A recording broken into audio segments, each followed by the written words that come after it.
seared tuna. In theory, nothing could be simpler. Just brown it on the outside, but don't cook it through. In practice, that doesn't always happen. By the time tuna browns, the outside is dry and the inside is not nearly as rare as you want. Is there a solution to this life's persistent problem? Of course. If you're a regular viewer of my channel, you might have already guessed what it is. The solution, of course, is my grilling glaze. It speeds up browning tremendously. With it, I only need 1 minute per side, and it enhances the flavor. The tuna destined for a sear is not some luxurious bluefin toro. What most home cooks have access to is a lean and somewhat tasteless yellowfin, also known as ahi tuna. It has as much personality as a skinless, boneless chicken breast. But just a kiss of this grilling glaze and any lean frog can turn into a succulent prince. You might be wondering, why on earth would anyone bother to sear tuna in the first place? Why not eat it raw? The answer to that lies in the connective tissue. A typical tuna steak has some chewy, stringy parts. When served completely raw, they are not very pleasant. But a 2-minute sear can soften them tremendously and make the entire steak perfectly delicious.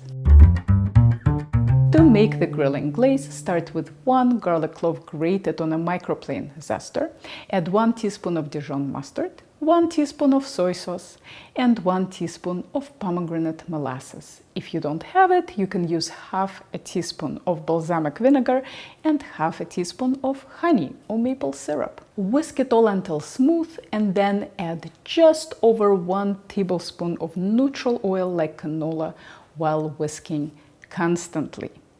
If you have some za'atar on hand, you can add a teaspoon, but that's completely optional. When you are done, the glaze should be quite viscous. Originally, I created this glaze for the grill, thus the name, the grilling glaze. And if you've seen my other videos about it, you might have noticed that I usually use way more oil. That's because it helps reduce sticking on the grill. But a grill is not a good way to cook tuna because it takes too long to produce browning. Today we'll be using a non-stick pan. The well-seasoned cast iron or carbon steel pan would work as well. Because sticking won't be a problem, I could make this glaze way more intense by reducing the oil. This will give me more flavor and faster browning. But if you happen to have some grilling glaze sitting in your fridge, I usually do, don't worry about the difference in the amount of oil and use what you have. The glaze can be made days in advance and stored in the fridge. Just give it a whisk before using or shake up the bottle if you made it in a bottle. There are 2 ways to salt tuna: way in advance or right before cooking. Salting in advance will produce a more evenly seasoned tuna. But unfortunately, I forgot to do that today. The important principle to keep in mind here is that moisture is the enemy of browning. If you salt your tuna in advance, dry it very thoroughly right before you glaze it and cook it. If you're salting right before cooking, only do it when your pan is already heating up so that the salt doesn't have a chance to draw the moisture to the surface. Dry your tuna very thoroughly, make sure to dry the sides too, and sprinkle it with salt all over, including the sides. Then rub it with the tiniest bit of the glaze. It should be a very thin layer. I have almost 2 pounds of tuna here and I barely used half of the glaze. I'm guessing I used a total of 2 to 3 teaspoons. When your skillet is hot, add the tuna and set the timer for 1 minute.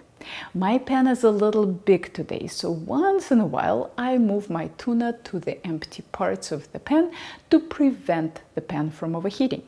This is only needed in a Teflon pan since overheating cast iron is not dangerous like overheating Teflon.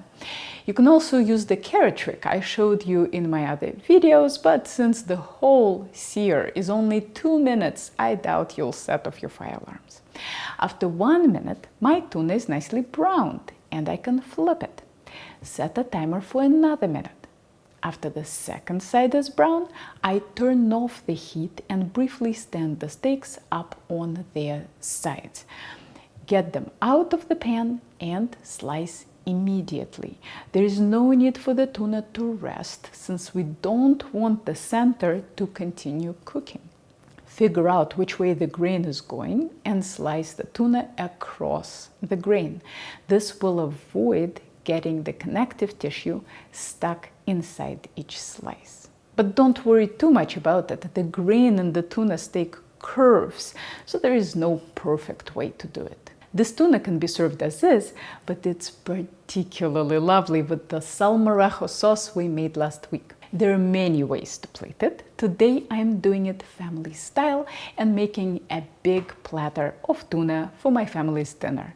I'm folding and overlapping my best pieces of tuna around the outside of the plate and then piling all the less perfect pieces in the middle. A little more sauce on top, a drizzle of olive oil, and a sprinkle of chives. For an easy weekday dinner, that's pretty awesome!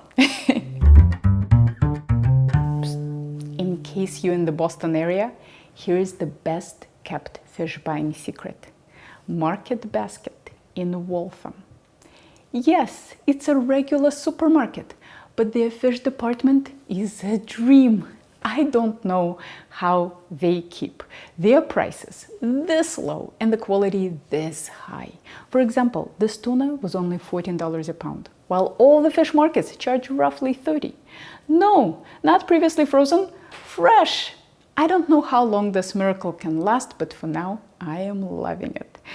My family has affectionately nicknamed this dish Market Basket Tuna. No, Market Basket is not sponsoring this video. It just warms my heart when someone in the food industry does their job with such competence and passion. And I think their amazing work deserves recognition. It's hard to believe that this is my first seared tuna video in 13 years of being on YouTube. I have a funny backstory for you about that. Before I had a YouTube channel, I had a blog. And before I had a blog, I had a website where I had to write HTML by hand in order to share my recipes. That was so long ago that I still had a software job and was good at writing HTML. At the time, my husband was a grad student at MIT and he loved and still loves data. When he looked at my website stats, he noticed that my most visited recipe was seared tuna.